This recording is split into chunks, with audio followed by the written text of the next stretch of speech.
for presenting a growth-oriented, futuristic budget for the year 2023-24. I welcome you, ma'am, to this press conference. I also take this opportunity to welcome the Honorable Ministers of State, Sri Pankaj Chaudhary ji and Dr. Bhagwat Karaj ji. On this occasion, we also have with us Finance Secretary Expenditure, Dr. T.V. Somanathan, Secretary Economic Affairs, Sri Ajay Seth, Secretary Deepam, Sri Tuhin Kant Pandey, Secretary Revenue, Sri Sanjay Malhotra, Secretary Financial Services, Sri Vivek Joshi, Chief Economic Advisor, Sri V. Ananta Nageshwaran. I welcome you all to this press conference. Friends, first the Honorable Minister will give her opening remarks. Thereafter, we'll be taking questions from you. Before I request the Honorable Minister, I must request you all to please follow the norm of organization, one person, one question, please. Don't club too many questions together. That will help us give opportunity to more friends. With this, I request Honorable Minister of Finance to please begin the opening remarks.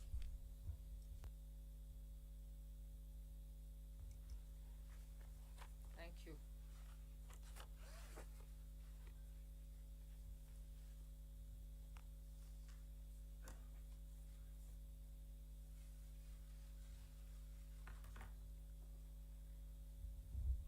Good evening, and thank you for being here now after the budget has been laid on the table of the House.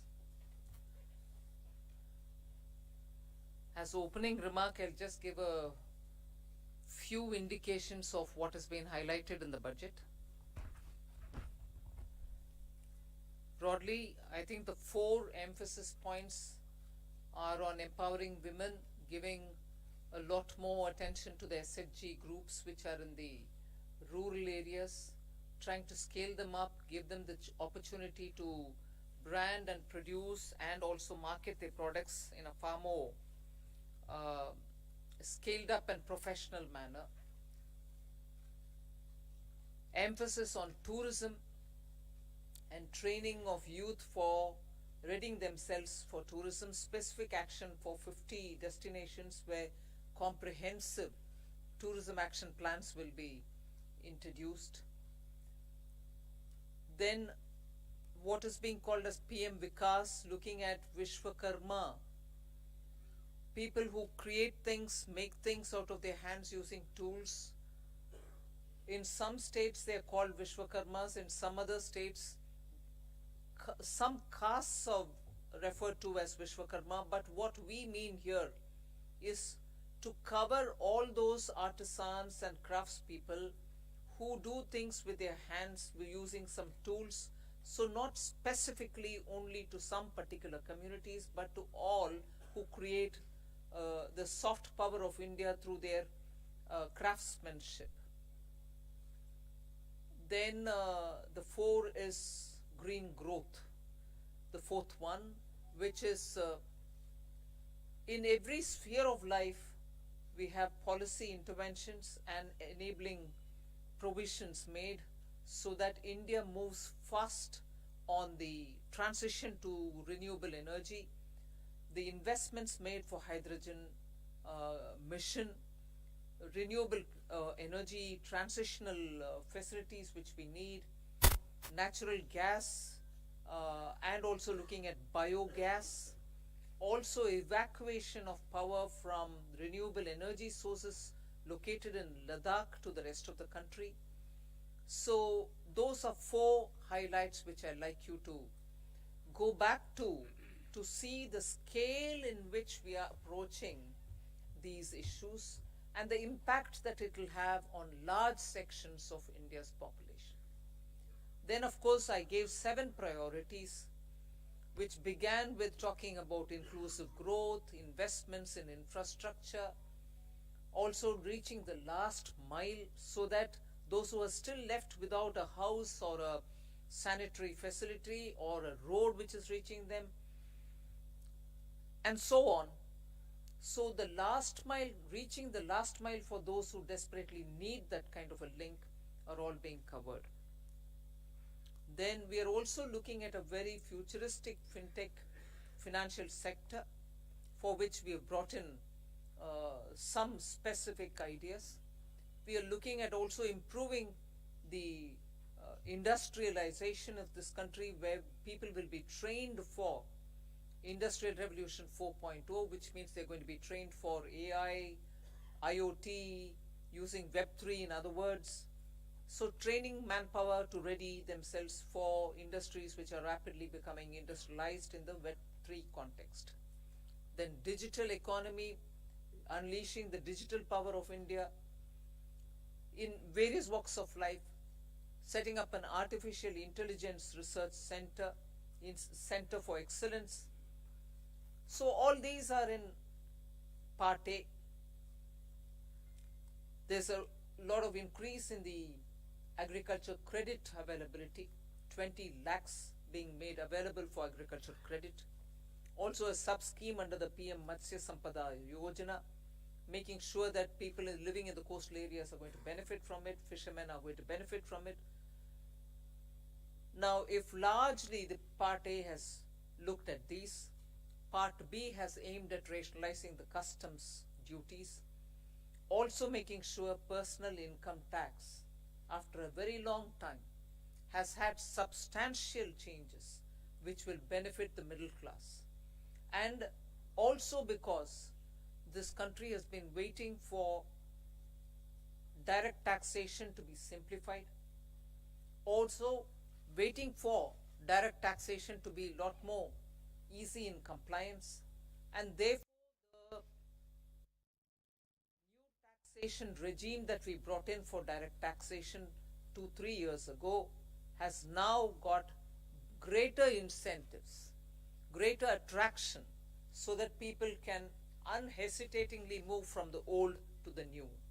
Of course, we are not compelling anybody. Those who want to remain in old can still remain there for enough justifications that they can have.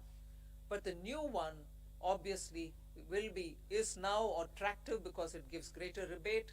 It also provides for a simplified and smaller slabs, lower rates of taxation, and also slabs which are nicely broken down. So with all this, I think the budget, I've not gone into specifics, but I thought as an opening remark, this much will be sufficient to say this is a budget which is beautifully balanced, both growth considerations, because the capital investment has never before seen double-digit investment announcements. 10 lakh crore, which includes 1.3 lakh crores being given to states, is going to give a big leg up for capital investment from government. So balancing that I'm talking about is looking at public sector investments, continuing that good tradition of capital investment in infrastructure, and also attending to MSMEs, because they are the engine of growth. We've given them relief, we have also given them new access, we have extended and widened the emergency credit liquidity guarantee scheme, also given them back their securities, 95% of it, even if they fail to deliver on contractual promises which were during the COVID pandemic. So the balancing is, one, we could sustain the capital infrastructure expenditure from the government, simultaneously in the private sector give a lot of push and impetus for the MSME, and not forgetting the individuals, the middle class individuals who needed that kind of a tax breaks and relief through taxation. So the large macroeconomic considerations have also been kept in mind. The fiscal consolidation has not been kept in the back burner. We've attended to it. We are respecting the glide path we gave ourselves 2 budgets ago. 6.4 this year fiscal deficit, and the forthcoming year for which the budget is presented now, 5.9% fiscal deficit. So broadly I leave it at this. I suppose when you ask questions, we can answer the rest. Thank you. Thank you for coming here today.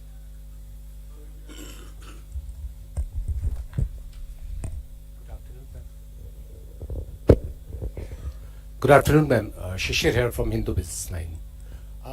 Ma'am, my question is that when there is a announcement for 7 lakh rupees under new tax regime, that will no tax to be paid, and then you are talking about rejigging the new tax regime, does this mean that this is the end of exemptions for various incentives, exemptions for investment and savings? Well, I've already addressed this, I think. We want to make the new tax regime, which is without exemptions, attractive enough for people to think that this will be the best option. So make the compliance a burdensome exercise. If rates are so low, you're going to benefit net by gained from would have resulted in probably net amount being the same. So we made this a lot more attractive. But if there are people who still think that being in the exemption regime, which is the old regime, benefits them, they're welcome to continue where they want. But yes, the ultimate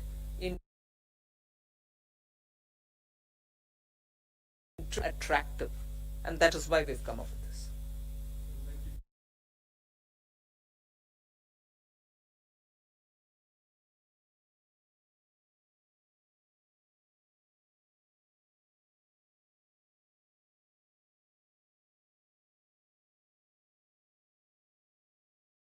Ma'am, but in terms of capital expenditure, when you do that, does it actually trickle down to the people? Does it create jobs?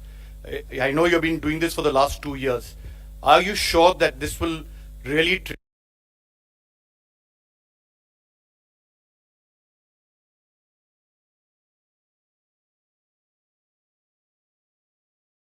trigger people? You haven't really touched about it, but you have had the letter from RBI. We hope that it will be under the check of vote.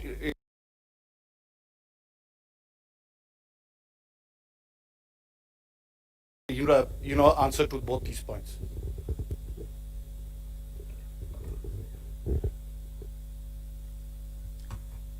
First of all, RBI wrote a letter and what. But in the meanwhile, you've seen inflation come down.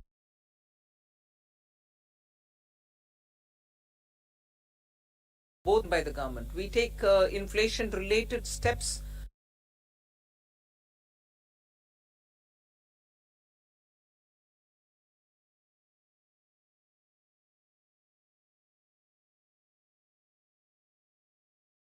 Looking the other way while it is changing up and down.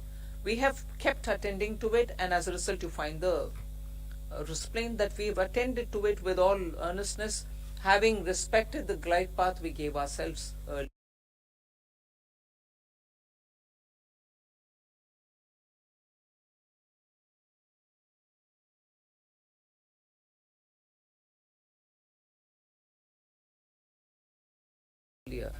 Yeah.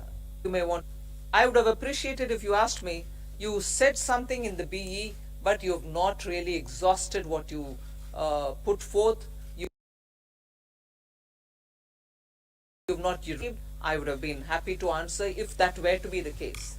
But you're asking me a question about, in the sense you were implying that we have fully utilized what has been kept for capital investment. Therefore, it makes me feel odd that you're asking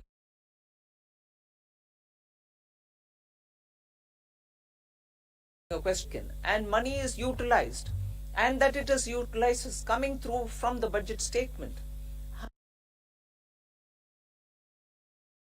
How not all projects can be completed, even 1%, without human intervention. So obviously jobs are happening in the ground. So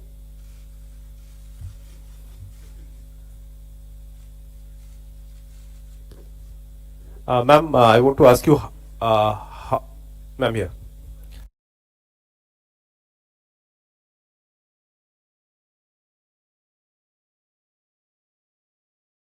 Number that you expect, 50%, 60%.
question on the exemption-less regime, let me say that tax regime that we got, 60% is actually coming from the exemption-free tax regime.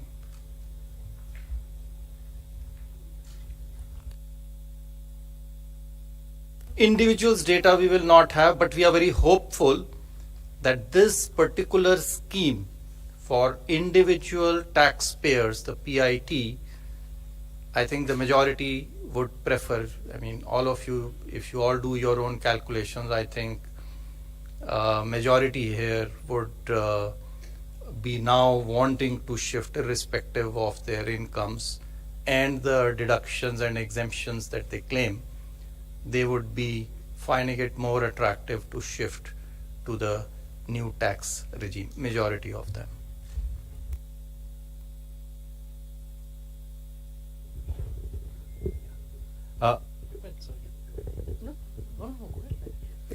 Ma'am, very good afternoon.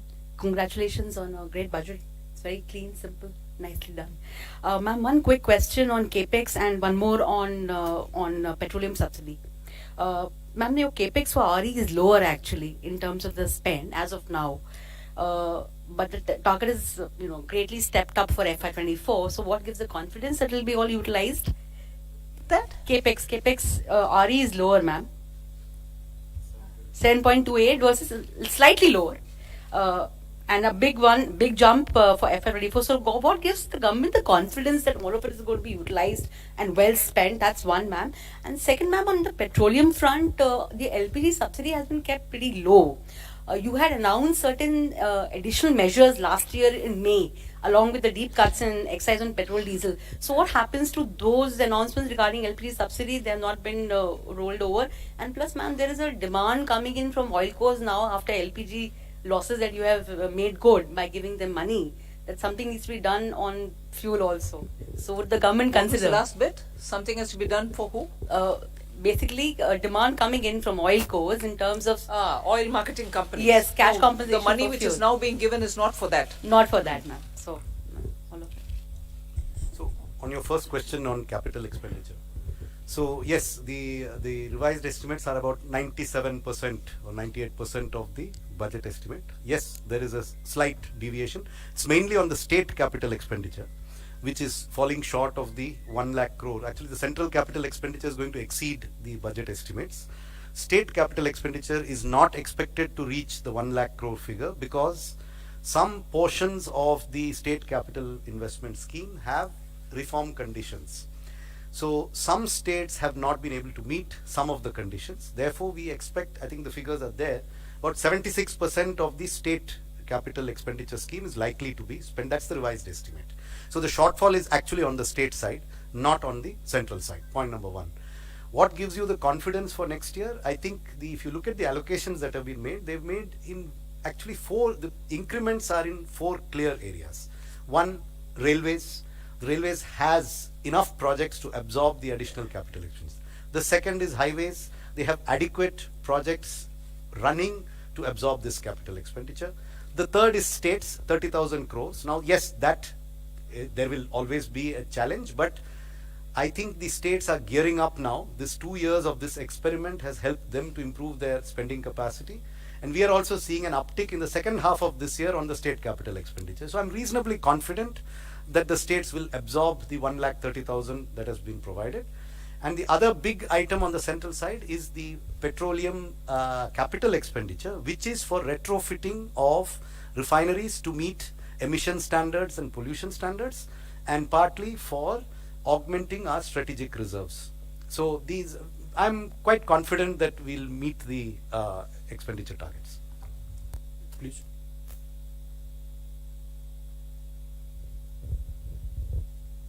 Tarun Sharma from Zee business. Ma'am, जो disinvestment का जो target है वो 65,000 से 50,000 किया है और next year का 51,000 किया है. तो मैम, इससे हम ये समझे कि जो दो गवर्नमेंट बैंक का जो प्राइवेटाइजेशन होना था और जो 2 इंश्योरेंस कंपनीज का जो प्राइवेटाइजेशन होना था वो अब 2024 के बाद ही संभव हो पाएगा, उससे पहले नहीं हो पाएगा, क्योंकि मैम जो टारगेट ये कर रहे हैं. दूसरा सवाल मेरा संजय सर से है.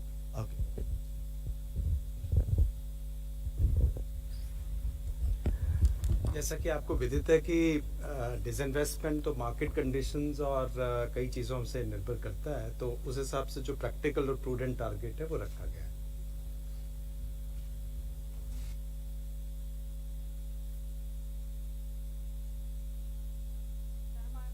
From the New Indian Express. Ma'am, what was the need to lower effective tax rate for high income group at this point in time? And also tax collection at source has been increased from 5% to 20% or on overseas tour package. So what is the reason behind this massive increase?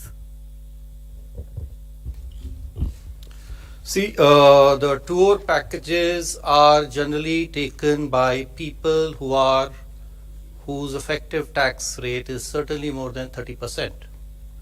So if we are charging them 20% TDS, I don't think it is high. We have our attempt always has been to charge TDS at more or less similar rates, if not exactly the same rates. So that answers your question number one. Question number two on, I think you are referring perhaps to surcharge, which has been reduced. Well, our rates, the highest tax rates in our country were amongst the highest, even more than some of the developed countries. And so, in any case, it was introduced as an interim measure, and so that has now been reduced, so that the effective tax rate, highest effective tax rate, becomes 39%. I'd just like to supplement that. There is a consistent theme, if you see, both on the new tax regime and on the changes that you're seeing in this budget, that the move is towards lower rates but fewer avoidance measures and exemptions. So if you look at high net worth individuals, there are a number of tax avoidance removal measures in this budget, along with the reduction in surcharge. So if you look at market linked debentures, if you look at very high value insurance policies, and a few other measures. So the marginal rate is coming down, but some of the devices used predominantly by those in that highest marginal tax rate are also being rationalized. So it's not necessarily a net reduction, it is a reduction from a high marginal rate inducing certain avoidance devices to a lower marginal rate with fewer opportunities to avoid. 74, please.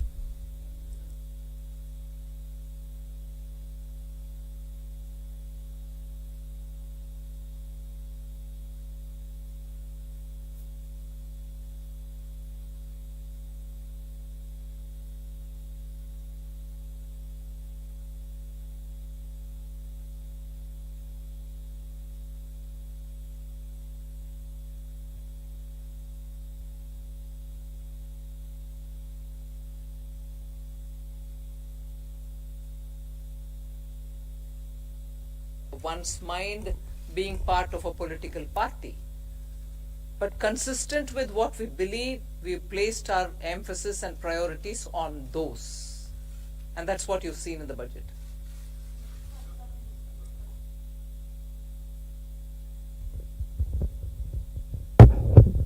Madam, मेरा सवाल है आपसे। मैं संजय शर्मा हूं, लोकमत अखबार से। Madam, आपके budget में विपक्ष की तरफ से कोई ज्यादा प्रतिक्रिया नहीं है ये, लेकिन इस बजट से महिलाओं को काफी उम्मीदें थी। घर की महिलाओं को जो महंगाई से पीड़ित थी, रसोई गैस के सिलेंडर के दुगने दामों से पीड़ित थी, कहीं ना कहीं आटे से लेकर के रोटी तक सारी चीजें महंगी हो गई है। तो क्या इससे आपको लगता है कि कुछ इसमें महंगाई पे भी फर्क पड़ेगा, और घर की जो रोटी है, जो घर की जो रसोई का जो सामान है, उसमें इस बजट से कुछ फर्क पड़ेगा?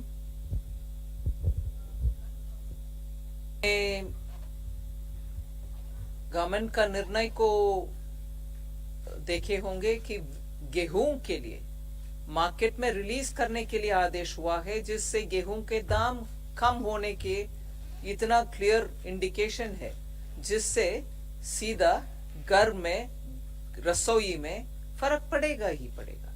सो उसको आप बोलना नहीं है, ये नहीं है कि मैं उसके ऊपर कुछ बजट में नहीं बोले, मगर बजट से बोलने से पहले एक्शन ही हो गया है ना, कि घर की रसोई के लिए गेहूं आटा के लिए मार्केट में रिलीज करने के लिए निर्णय सरकार ऑलरेडी कर चुकी है। एक मिनट साथ ही साथ जो है महिला जो है वो भी एक परिवार का सदस्य है, तो जो रिलीफ जो इतना टैक्स पर्सनल इनकम टैक्स में दिया गया है वो भी परिवार के पास में और महिला के पास में आएगा, उसके हाथ में आएगा, जिससे वो अपना घर का खर्चा चला सकती है। सो वो भी एक महिला के लिए हमें नहीं देखना चाहिए कि महिला के लिए नहीं है, वो भी महिला के लिए एक बेनिफिट है। गेहूं पुरुषों के लिए भी है और महिला के लिए टैक्स भी है। Hi ma'am, Meghna Mittal from ET Now. The fiscal glide path that you have given is 4.5% by 2025-26, which may be considered slightly bold, but does it also indicate your confidence in continuing tax buoyancy in the coming years? Somnathan has already answered it. Yes, tax buoyancy, as you saw even yesterday, GST collection figures have come. Direct taxation buoyancy is also observed in the current year.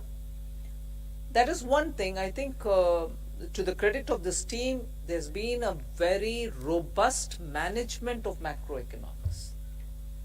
That certainly bears a impact. So all of us might talk about this particular step or that particular step, but I think together, revenue, expenditure, disinvestment, banking, all of us together have worked in such a way that where you can earn more through tax avoidance related measures, and similarly where you can bring in more people into the tax net, you are taking steps. Similarly, prudent ways of effective expenditure without cutting down expenditure, committed expenditure or other expenditure, are all ways in which you're making money mean more, and for every rupee that you spend, you get a better set of returns. So I think efficient management also has a very big role to play here.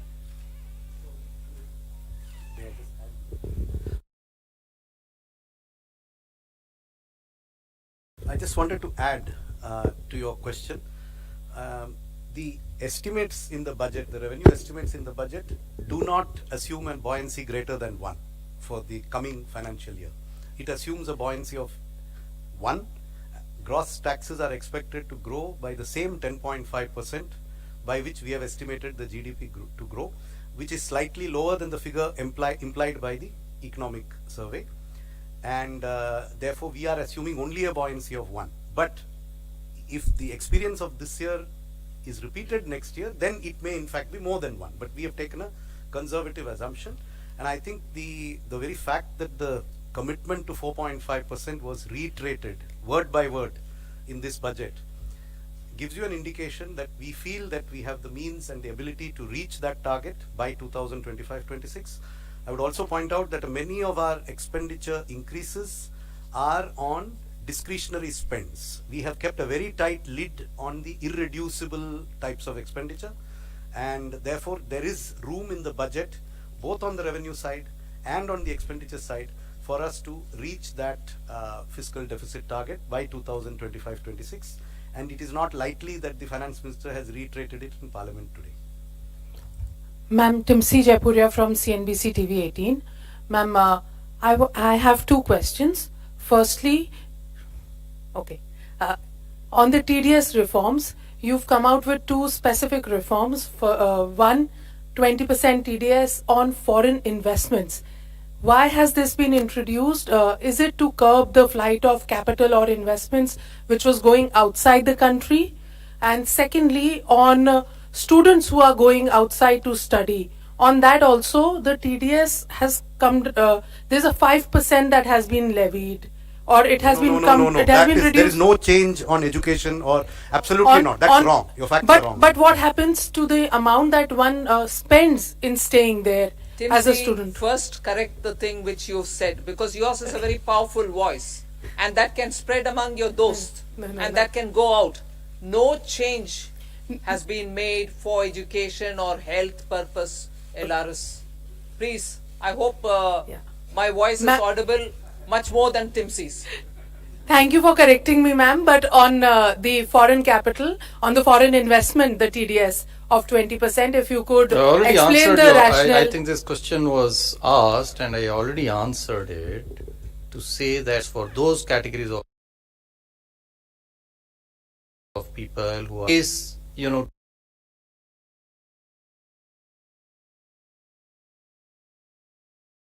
to pay for the tax. And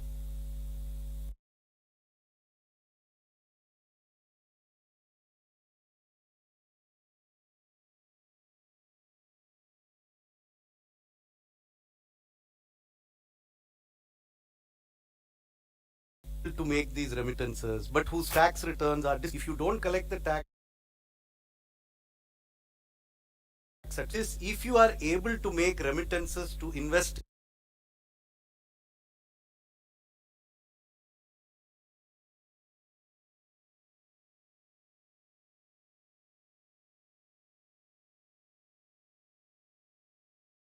in a almost certain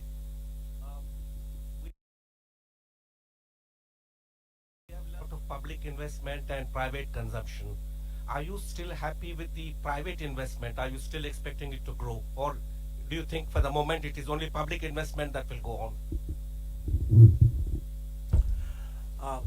Hi, yesterday in the press conference, we answered this question, and we also had a slide up there in the presentation we made yesterday that private capital investment has been improving every year in the last 3 years.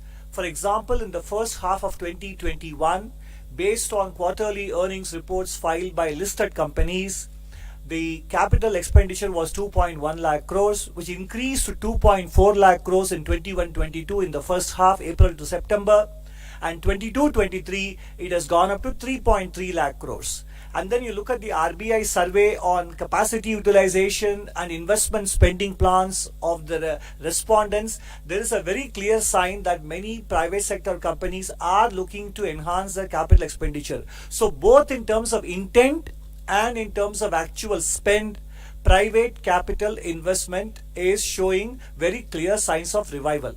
Thank you.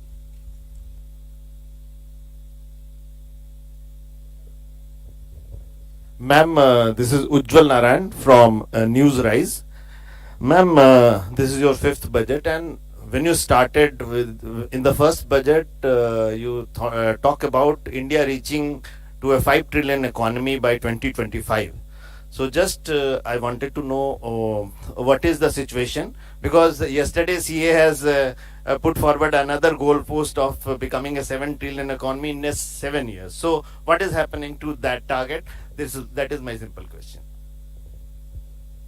Say, we are moving along to achieve our targets, both mine and his.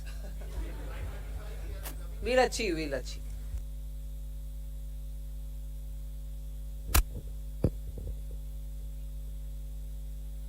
Good afternoon, ma'am. This is Chetan from India Today Group. Ma'am, while calculating the fiscal maths for FY24, how did you assume the disruptive variables like the crude prices and, of course, China unlocking and its impact on commodity prices? What was the benchmark that you the thinking behind the this is a question that keeps coming every budget, and I keep giving you the same answer. That there is no part of the budget mathematics that has a crude price number as an input in any spreadsheet. See, because there is no direct subsidy on any petroleum product. Unlike the fertilizer price or the price of the MSP, these are direct impacts on the budget. The petrol price would have an impact only if it triggers some major change in the tax system. Otherwise, the petrol, diesel, oil prices do not directly affect our budgeting. So it is not that there were days, maybe 10-15 years ago, when there was a lot of subsidy on these commodities. At that time, a crude price assumption was inherent in the budget. Today, there is no inherent crude. The assumption we are making in the budget is only that there will be no subsidies on petrol and diesel, and that global prices will be such that there will be no subsidies. What the global price will be, I don't need to make an assumption. So no assumption has been made. Confusion since last year when people referred to what was said in the economic survey as though it was said in the budget itself. The budget didn't say it then, the budget doesn't say it now.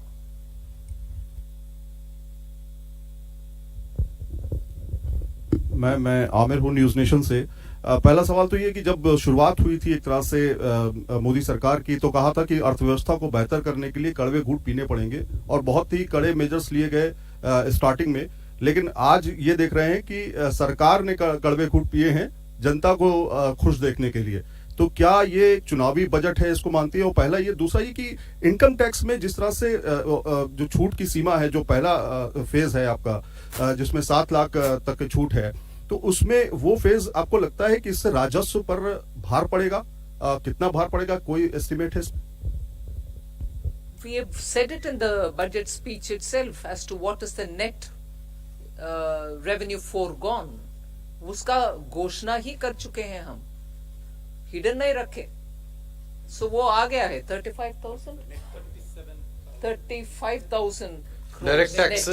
direct taxes 37,000 crore, indirect taxes 1,000 crore, additional revenue through indirect taxation measures 3,000 crores, and so net is 35,000 crore.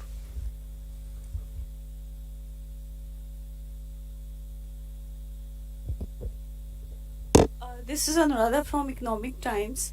In your budget speech, ma'am, you spoke about the review of financial sector regulators. So can you elaborate a little bit more on that? Something. Some of these exercises, when the regulations are brought in, they serve a purpose. Thereafter, the economy changes. So all the regulators have been doing it as part of their exercise, but there's a time now to take up a comprehensive review. And you will recall, RBI had formed a committee. They did it in 2020. They came out with a report in 2021. That is an ongoing process, and other regulators also will travel in that direction, that their regulations are what the economy needs today. Whatever tweaking is required, they will take up that steps. There's their own review, not by them.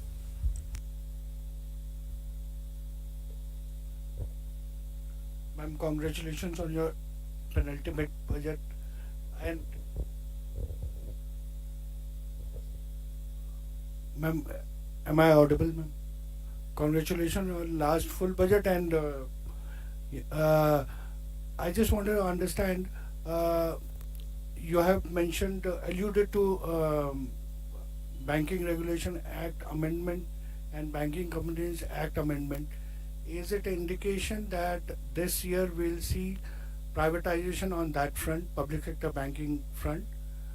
And if you could also throw some light on what kind of amendment it will undertake, apart from, allowing public sector bank for privatization. These measures are for improving the governance of the boards and then investors protection, etc. These are not to do with any disinvestment or the privatization measures. These are the different set of measures. Over a period of time, the things have changed, and the Banking Regulation Act also fall in line, or not fall in line, has to be aligned with the present day needs, what the directors are, who can be there, what their terms are going to be. So those kind of amendments are there, and one component, of course, is on the investors protection areas as well.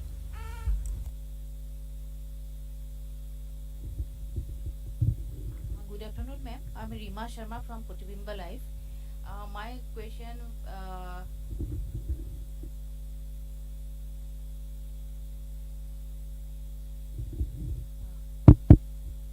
my question is regarding MSME sector in the northeast,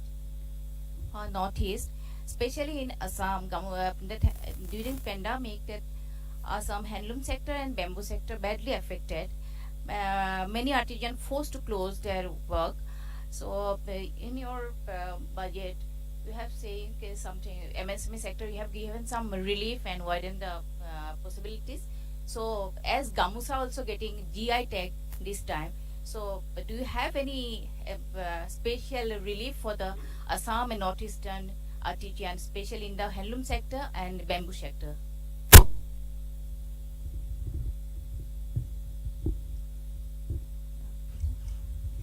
In the last year's budget itself, I think for sustaining livelihoods and also making sure that the northeast livelihoods are attended to, we came up with a specific program called PM Divine for the development of northeast, and that was executed through the Northeastern Council. So that program continues, and that will take care of livelihood related, whether it is in the weavers or in any other such community. After getting the GI tag in the Gamusha, do you have any special package for the encourage to the handloom sector? So that is something which the state government will have to tag along with the existing programs, either through the handicrafts program, the artisan and other things that we're coming up with, for which the rules will come out. Either they can use it, or the textile ministries. I'm sure they can always find out from the textile ministry for GI tagged Gamusha. They can ask for a dispensation. So this is possible, but that is for the state government to interact with the respective ministries. Can you little bit elaborate what kind of I can't elaborate more, ma'am. You should ask the state government to deal with it for the respective ministry. In your budget relief, what kind of relief you have given? Can you little bit elaborate it? In my budget relief. The MSME sector. For MSME or for Gamusha or for GI, what are you asking? I'll send you some information. Ma'am, let's move on with other questions. Good evening, ma'am. Arup from Business Standard. Ma'am, in this year's fiscal policy statement also you're speaking about unprecedented global headwinds and challenges. And again, you have not given forecast for the two succeeding years, in this case FY 24-25 and 25-26, although you have an internal consolidation roadmap. So are we going to see this as a new normal where you're not amending the FRBM Act again, and you're not giving two succeeding years forecast, but you will continue having an internal roadmap? Yeah. Yeah, but you're not amending for the third consecutive year. You're not amending the FRBM Act, and you're not giving two succeeding years targets. Yeah, but we have given a glide path, and we are every budget stating whether we are aligning with the glide path given or not, right? So that pandemic was the new normal for 2 years, hasn't it been?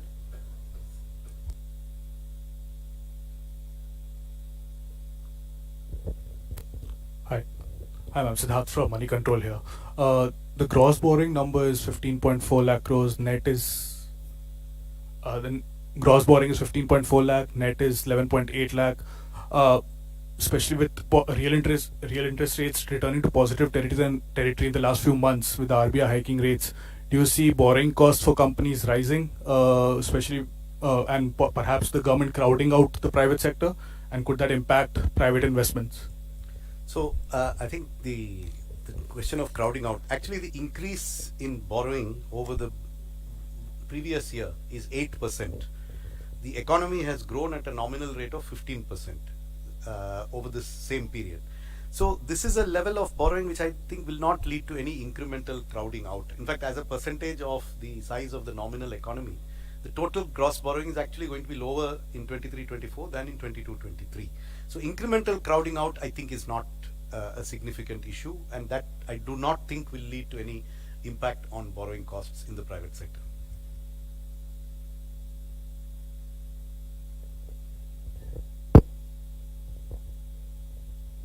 This is reiterating that point, that expect the required borrowings for the next year are of the same order what they are in the current year. Of course, the size of the economy has gone up. So it is not that the more money is being taken out of the savings which are available into the economy. So we don't see that impacting because it is of the same order. And even if you go 2 years back and just increase by nominal rates, the borrowings are, net borrowings are of the same order. In fact, they are less than 2% more than the actuals. The figures stated were, I think, for the BE, but actually it will be only, estimates are that it will be less than 2%. Economy is nominally expected to grow at more than 10.5%. So, I mean, that should answer your question. Ma'am, Ishwarya Paliwal from India Today. Ma'am, opposition parties have been calling this Nil Batta Sannata not good enough budget. Your comments? Follow your Hindi. Would you say that again? Ma'am, they said not good enough. Most of the opposition parties for the budget. Ma'am, your comment on that? For what reasons, if I may know? Not good enough for? What reasons, ma'am? If you would like to repeat their words. They have said, ma'am, most of the political parties. I'm saying, if you could please repeat their words and say, not good enough, for what reasons per se? They said nothing for the they said nothing much for the middle class. Most of the this is what those parties. Ma'am, do you believe India will remain a bright spot, ma'am? Please do. Next question, please.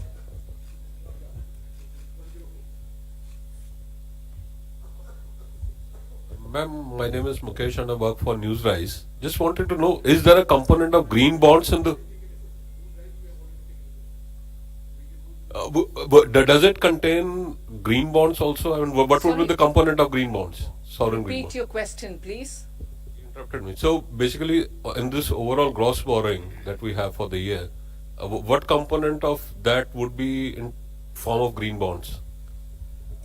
See, for the current year of $2 billion, one installment has already been done 1 week back, another one will be done a week later.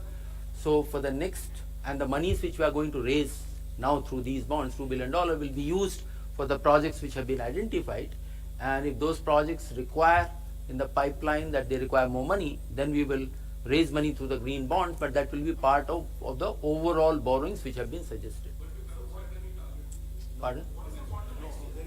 There is no target for green bonds for next year. It is something which will evolve as the year goes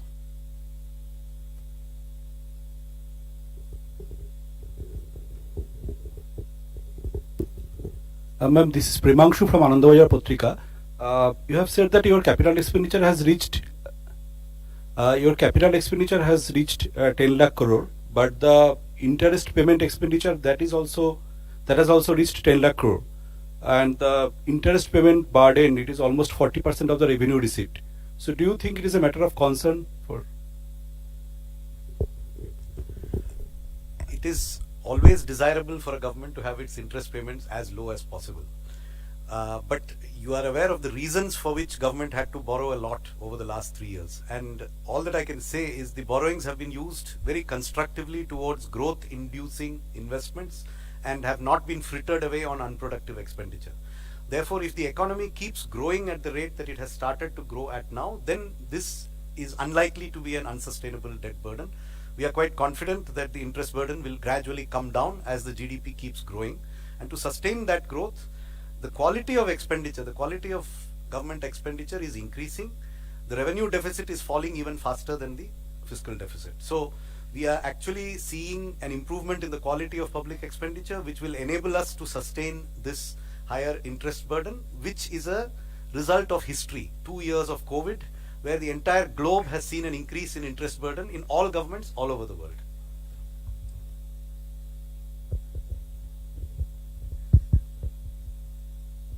Good afternoon, ma'am. This is Karishma here from Business Today Television. Congratulations to you and everybody for yet another successful budget. Ma'am, you did talk about simplification of the tax regime. So my question is on the capital gains tax regime that was also expected. It was not a part of the budget announcement, but it's expected that a simplification could be done in the coming months. Is that something on the cards? And also, ma'am, secondly, no big bang announcements on cryptocurrency in this budget. What is the kind of update with the consultation paper that had to be submitted also to the FSDC? For your question, first question, I have no answer because it's your expectation. You kept about it for the last few months and then you want me to answer on that? Oh, have they been? They've not told me about it. No.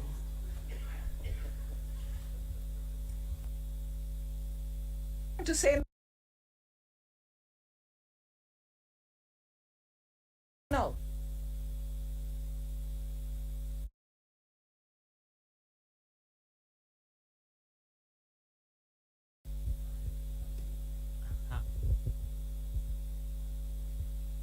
Ma'am मैं आलोक CNBC आवाज से हूँ sir. Ma'am मेरा सवाल यह है कि जो टीडीएस को लेकर क्लैरिफिकेशन आई हैं और उसमें खास तौर से जो 10,000 का जो थ्रेशोल्ड लिमिट है कई सारी चीजों पर खत्म कर दिया गया है, खास तौर से ऑनलाइन गेमिंग को लेकर।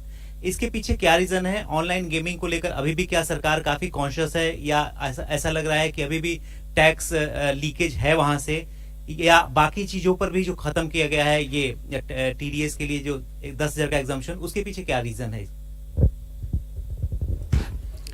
देखिए टीडीएस जो ऑनलाइन गेमिंग पे है अभी प्रत्येक विनिंग के ऊपर में था, लेकिन जो ऑनलाइन गेम्स हैं वो कई सारे गेम्स मिला करके एक सेशन बनता है। एक गेम कोई नहीं खेलता है, कई सारे गेम्स जो हैं एक साथ खेलते हैं। तो इसलिए जो टीडीएस अब लागू होगा वो समस्त गेम्स पे सामूहिक रूप से जब नेट जो विनिंग होगा, जो वो अपने पैसा जो उनका जो एक अकाउंट में से वो निकालेगा, तभी उसके ऊपर में देखा जाएगा कि कितना उसने प्रॉफिट कमाया है, कितना उसका विनिंग हुआ है। उसके ऊपर में टैक्स जो है लगेगा और उसी के ऊपर में टीडीएस भी लगेगा। और यदि वो 10,000 रुपए से अधिक है तो टीडीएस पहले लगता था, अब वो 10,000 की लिमिट हमने हटा दी। तो लिमिट तो हटा दिया है, लेकिन ग्रॉस पे लगेगा और नेट पे लगेगा और प्रत्येक विनिंग के ऊपर में नहीं लगेगा। ये हमने बदलाव किया है। So 2 changes have been made. One is that the taxation will be on the net winnings, because in online games generally you play a series of games over days. You don't play it, just one game and, like, you would be doing, say, race horsing would be, maybe once in a while. But this is over a period of time. So whatever are the net winnings, when you take that money from your account that you have made with the online gaming platform, the tax will be on that. So this is one change. The other change is that the TDS previously was on each winning, irrespective of the amount, on 10,000 and more. If the winning is 10,000 and more, so some of the online gaming companies were keeping winnings lower than 10,000, say 9,999. So that we have removed. So there is no now threshold on TDS. That is the second change.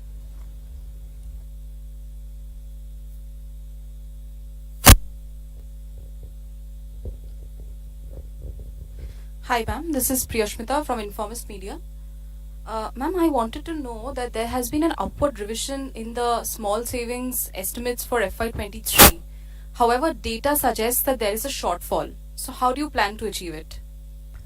Yeah, it's a good question, and it shows good awareness of our numbers. I'm happy to see people read our deep statements with so much attention. It is a good question. What I can say is the market borrowing number is completely firm. That will not change.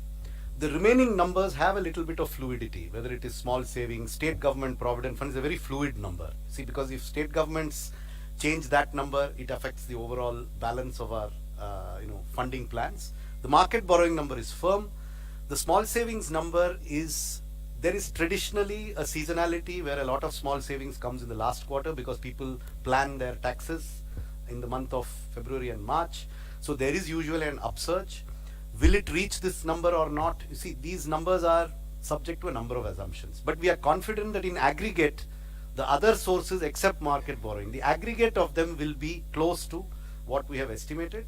And therefore, I don't think this will have any impact on markets. Now, in terms of small savings, again, the date from which these new schemes come into operation is yet to be decided. So there are a number of factors on which the small savings number could fluctuate. But I repeat, it will not affect the market borrowing numbers. No, she's talking about FY 22-23 is my impression. Current financial year. Yes, I'm also talking about that.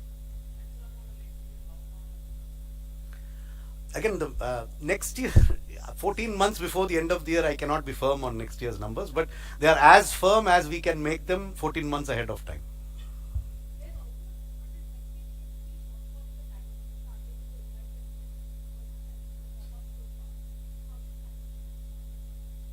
Well, I mean, if there is a shortfall somewhere, there is an increase somewhere else. We have shown you all the numbers as to how we meet the deficit of this year. How is it going to be funded? I have the statement, you have the statement too, since you've obviously read it, so I don't need to tell you. So that's how we will fund it. So this is a big budget in which something goes up, something goes down. Revenues have gone up, expenditures have gone up, some things have gone down. But in aggregate, as I said, we are confident of being within our market borrowing numbers. We are confident that the deficit that we have projected for the revised estimate is reasonable and will not be exceeded significantly. it will not be exceeded significantly. Beyond that, I cannot give you a pinpoint. You cannot land a Boeing 747 on a helipad. So, it's a huge thing. There will be minor, fluctuations here and there. But at a macro level, our numbers are good. I am confident about us.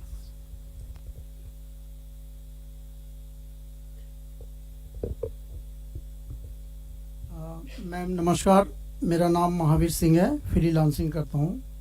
दो छोटे से स्पष्टीकरण चाहिए थे। एक तो 7 लाख रुपए तक की आय जो आपने कर मुक्त की है, वो दोनों उसमें है, पुराना और नया, या सिर्फ नए में है? ओके। और एक आपने घोषणा की कि जो गाड़ियों के स्क्रैप के लिए सरकार कोई सपोर्ट कर रही है, उसके पीछे क्या मंशा है सरकार की? क्यों इस तरह के उसको बढ़ावा दे?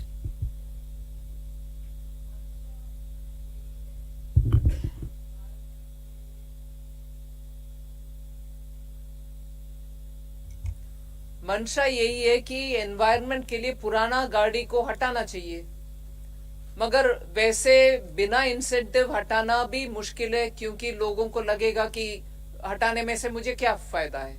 सो इंसेंटिवाइज करना उसके लिए।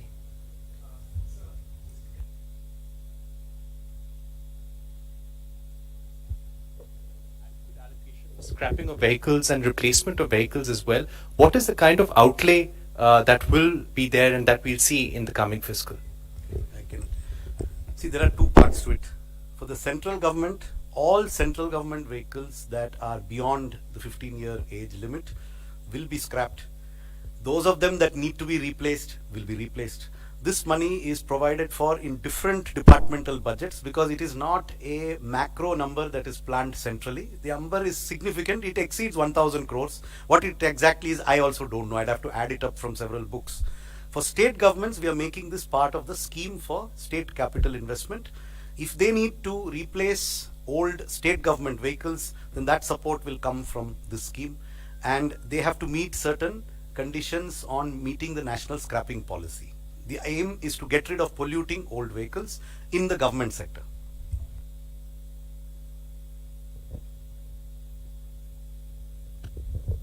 नमस्कार मैम, प्रमोद शर्मा। मैम, प्रधानमंत्री जी का नारा है कि लोकल फॉर वोकल, लेकिन जो ऑनलाइन प्लेटफॉर्म है, फ्लिपकार्ट और अमेजन, इनके चलते जो छोटे छोटे दुकानदार हैं उनका कारोबार प्रभावित हो रहा है। तो सरकार की कोई ऐसी योजना है कि फ्लिपकार्ट और अमेजन से भी सरकार को कुछ नहीं मिल रहा है टैक्स जो मिलना चाहिए, तो ऐसा कुछ इन पे कुछ लगाने का जो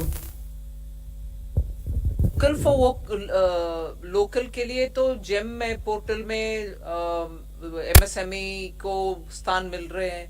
वो उनके अपने प्रोडक्ट्स को उनके द्वारा मार्केटिंग आउटरीच करने के लिए government e market place provision दे रहा है। सो उनके लिए पॉजिटिव एक्शन है उधर।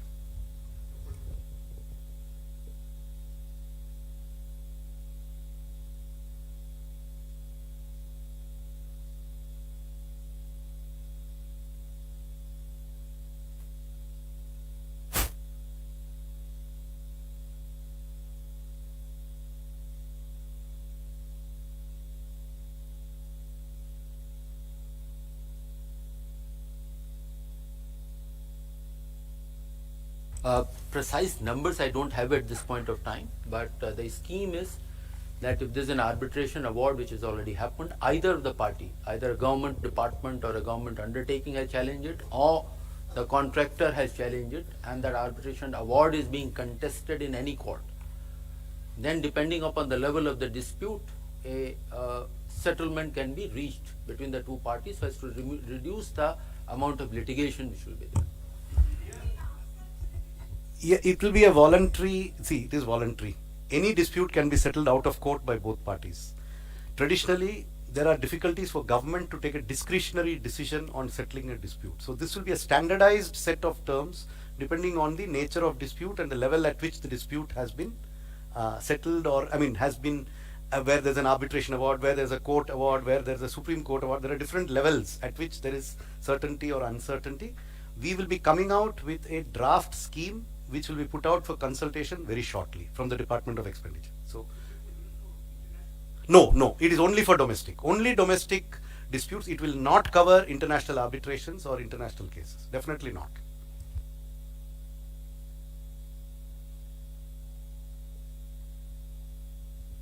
Thank you.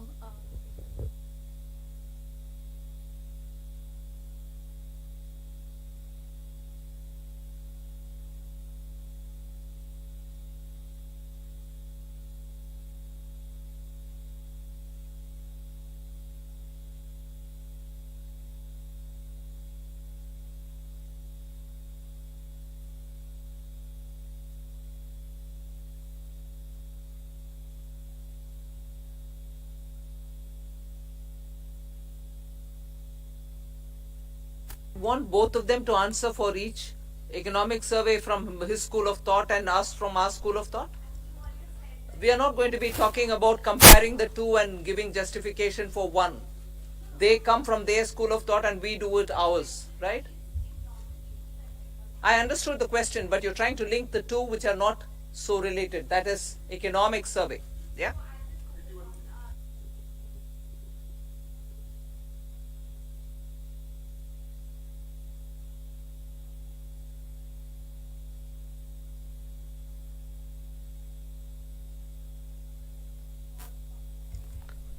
That is exactly what I mean. The dated security figure will not change regardless of changes in the other figures. That's your second question. On the first question of 10.5, remember there's a difference between an estimate in an economic survey which is given for general guidance and a budget which has to be used to fund expenditure. So we have to have numbers which are at a higher level of probability of being exceeded than the economic survey. So therefore, our number of 10.5 could come from any combination of inflation and real growth. We are expecting nominal growth to be at least 10.5%. That's the basis on which the budget is presented. Now that can come from multiple combinations. I cannot tell you that it will be 6 and 4.5, or will it be 6.5 and 4, or will it be 7 and 3.5, or will it be 5.5. I mean, these are all, we are reasonably confident that we will exceed 10.5% nominal growth for the purposes of estimating our revenues, which is why we use that estimate.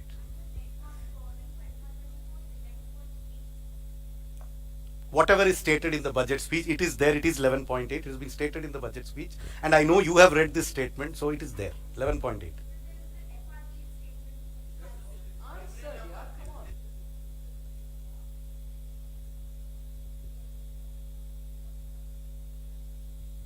Good afternoon, ma'am. I am Nikun Johari from Reuters.